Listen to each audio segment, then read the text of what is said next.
Retour de la Ligue des Champions, occasion parfaite de tenter un prono sur Unibet, 100 € remboursés sur votre premier pari grâce au lien en description, conditions pour jouer en bas de l'écran. Bonjour, je m'appelle Richard. Ici c'est Aris. L'équipe, j'espère que vous allez bien. Aujourd'hui, nouveau 5. Au programme du jour, sans surprise, un bilan du week-end dans les 5 championnats majeurs, dont la 18e journée de Ligue 1, une séquence entraîneur-sélectionneur suite à la bombe Ancelotti et les nouveaux aveux de certains proches de Zidane, une transition vers la Ligue des Champions avec mes pronos pour les matchs des clubs français, les dernières informations majeures autour du mercato hivernal, avant de conclure en images par la compile de buts traditionnelle. Bien plus à venir comme d'habitude dans le reste de cette vidéo, les amis, avant d'entrer dans le vif du sujet, vous savez ce que je vais demander. Le petit like, obligatoire, pour le référencement d'une part, pour le soutien d'une autre. Merci à tous ceux qui le feront, vous êtes les boss.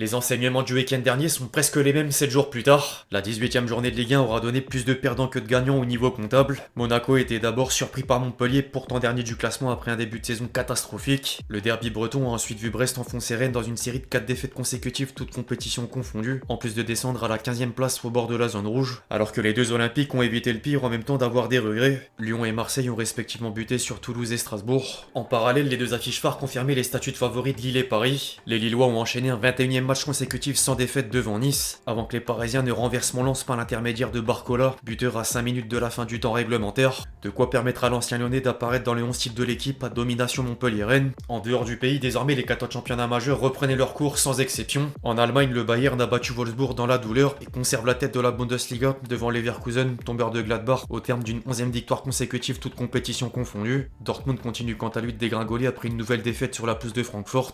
En Italie, Naples est venu à bout de l'Atalanta et fait la bonne opération pour rester aux commandes de la Serie A avec 3 points d'avance sur l'Inter. Le choc Juventus AC Milan tournait d'une autre part en faveur de la vieille dame de plus en plus proche du podium. En Angleterre, Liverpool a battu Brentford et profite du revers d'Arsenal devant Aston Villa pour conforter le fauteuil de leader de Premier League. Derrière, Nottingham Forest est revenu à même hauteur des Gunners, mais Newcastle vient de mettre fin à une série de 9 succès consécutifs, toutes compétitions confondues. Tottenham est tombé à la 15e place alors que Manchester United poursuit la fuite vers le bas de tableau après une nouvelle défaite en réception de Brighton. Ruben Amorim a d'ailleurs déclaré voir la pire équipe de l'histoire du club mancunien afin que les joueurs prennent conscience de la situation. Du côté de l'Espagne, les faux pas de l'Atlético Madrid et du Barça faisaient le bonheur du Real Madrid. La bande à Griezmann a enregistré une première défaite après 15 victoires de rang sur la pelouse de Leganés, en plus d'un échec sur pénalty de l'ancien international tricolore. Le club catalan s'est d'une autre part confronté au piège Retafe, alors que les Madrilènes n'ont fait qu'une bouchée de Las Palmas grâce en partie à Mbappé, double buteur. La star tricolore est en train de retrouver des standards que tout le monde attendait depuis des semaines, à commencer par ses coéquipiers. Le Kicks prenait un premier complément de Ceballos sans zone mixte. C'est un joueur stratosphérique, ça faisait très longtemps que j'avais pas vu un joueur aussi déterminant, c'est une bénédiction de l'avoir avec nous. Il a récupéré la version que tout le monde connaît. Ancelotti a suivi la règle en conférence de presse, c'est le meilleur avant-centre du monde. On se demandait s'il pouvait jouer à ce poste ou plutôt à gauche. C'est un grand attaquant, il est très bon dans l'axe, plus que sur l'aile. C'est un attaquant unique et il peut en tirer le meilleur parti dans l'axe.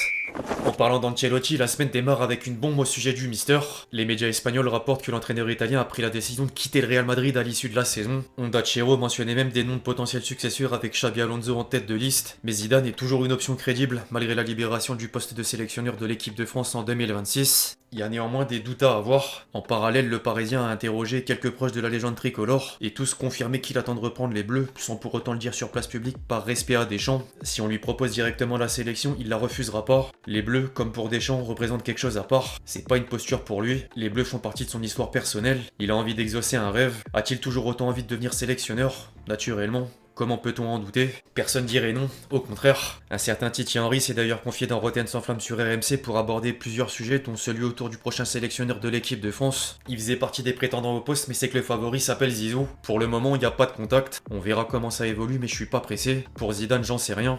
Vous savez que je répondrai pas. C'est à Monsieur Diallo qu'il faut demander. Il y a toujours un coach en place, Didier, et je lui souhaite bonne chance pour la prochaine compétition. Après, c'est ce que tout le monde demande depuis longtemps, et ça serait mérité. Par contre, une autre sélection pourrait lui faire une proposition. La fédération belge de foot vient de virer Tedesco et Titi Henry ferait partie des cibles pour reprendre les Diables Rouges aux côtés de Rudy Garcia. Affaire à suivre. Ligue des Champions, nouvelle formule, acte 7. La 7ème journée de phase de Ligue de la meilleure des compétitions démarre demain et les clubs français seront comme d'habitude suivis de près, donc Paris dans une obligation de résultat. Maintenant, place au prono. Qui dit Coupe d'Europe avec plus de matchs dit opportunité sur Unibet.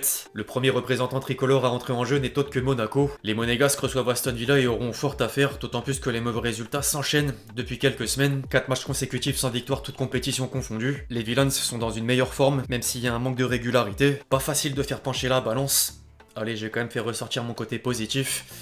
Victoire du club de la Principauté. L'autre rendez-vous du soir concernera Lille en déplacement sur la pelouse de Liverpool. Est-ce que les Lillois sont capables de recréer la surprise après Real Madrid, Atlético Madrid et Juventus? 2 victoires, un match nul. J'ai beau être supporter lensois, mais si bis repetita, je m'assois carrément. Maintenant, l'adversaire est encore un cran au-dessus. Premier de la saison régulière, leader de Premier League, présent dans le dernier carré de la Coupe de la Ligue anglaise et toujours en lice en Coupe d'Angleterre. Sur le papier, il n'y a pas photo et là, j'avoue que j'ai beaucoup moins de confiance. Je vois une victoire des Reds, même si j'espère le contraire. Mercredi ensuite, Brest affrontera le Shakhtar Donetsk à l'extérieur. Les Brestois ont déjà fait sensation, mais c'est l'occasion d'enfoncer le clou une bonne fois pour toutes. Qui plus est avant d'accueillir le Real Madrid. Je vais pas passer trop de temps car j'ai un bon sentiment.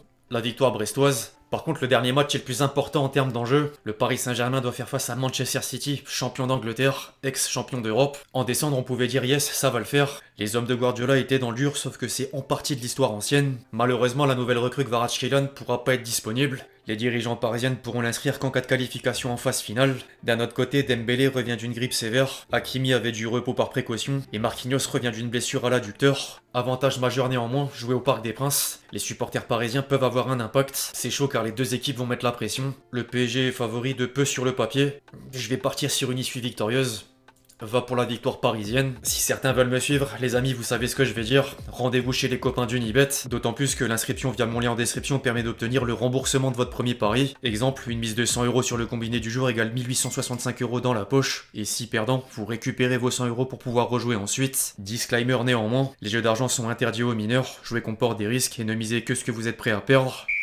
En dehors des terrains, le mercato hivernal va bientôt entrer dans la dernière ligne droite. En parlant du PSG, Paris a annoncé l'arrivée de Kvaratskhelia contre 80 millions d'euros dont 10 de bonus. Et l'attaquant géorgien est prêt à relever un nouveau défi. C'est un rêve d'être ici. On m'a dit énormément de choses très positives à propos du Paris Saint-Germain. Je ressens une immense fierté en rejoignant ce grand club et j'ai vraiment hâte de porter mes nouvelles couleurs. Je suis ici pour gagner. Maintenant, le travail difficile commence. Le club de la capitale doit à présent gérer d'autres dossiers, à commencer par celui du départ de Kolo Muani suite à l'imbroglio autour du nombre limite de joueurs prêtés. Cherendour pourrait libérer une place dans la liste des prêts, d'autant plus que la Serie A est intéressée, dont Bologne, le Torino, Parme ou encore le Com de Fabregas. La Juventus devrait bientôt obtenir gain de cause, mais quid du cas Skriniar? Faudra se débarrasser d'un autre joueur prêté pour éviter de se retrouver dans la même situation. En parallèle, l'entourage de Nuno Mendes serait fait part de l'intention de prolonger en rouge et bleu. Une source parisienne a indiqué que le latéral gauche réclame un salaire supérieur à 10 millions d'euros par an. En cas de refus, un départ reste envisageable, d'autant plus que Manchester United est en embuscade, au même titre que Liverpool. L'adversaire de la semaine en Ligue des Champions finalise quant à lui 3 dossiers. Manchester City a acté la signature d'un nouveau contrat d'Haaland qui percevra un salaire d'1,2 million d'euros par semaine. Et 3 renforts sont attendus dans les prochains jours, dont le duo Rouzanov-Vitor Reis en défense, 90 millions d'euros, mais également Marmouche après un accord avec Francfort, 75 millions d'euros plus 5 de bonus. La star égyptienne a d'ailleurs dit au revoir aux supporters du club allemand. Du côté de l'Arabie Saoudite ensuite, Neymar est sur le point de quitter Al Hilal. Plusieurs sources ont affirmé que la star brésilienne est en passe de revenir à Santos. Certains parlent d'un prêt de 6 mois jusqu'à la fin du contrat en cours, et d'autres évoquent une résiliation de contrat qui permettrait aux joueurs d'empocher 63 millions d'euros. Affaire à suivre. Avant de conclure les amis, trêve de blabla, plus d'images. La compile de buts.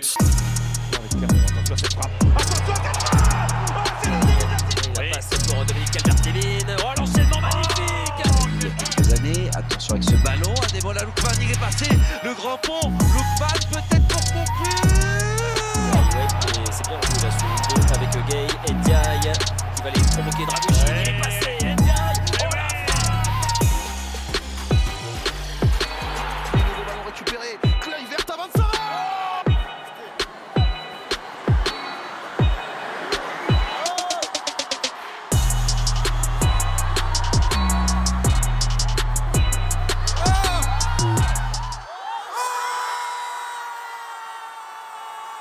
Bref, l'équipe, c'est tout pour le 5 du jour. J'espère vraiment qu'il vous a plu. Je compte sur vous si c'est le cas pour lâcher votre plus beau like, comme d'habitude. N'hésitez pas à réagir dans les commentaires sur tous les sujets qu'on a pu traiter aujourd'hui. Puis d'ici là, on se retrouve très vite sur la chaîne pour de nouvelles vidéos. C'était Lexti. Ciao, ciao.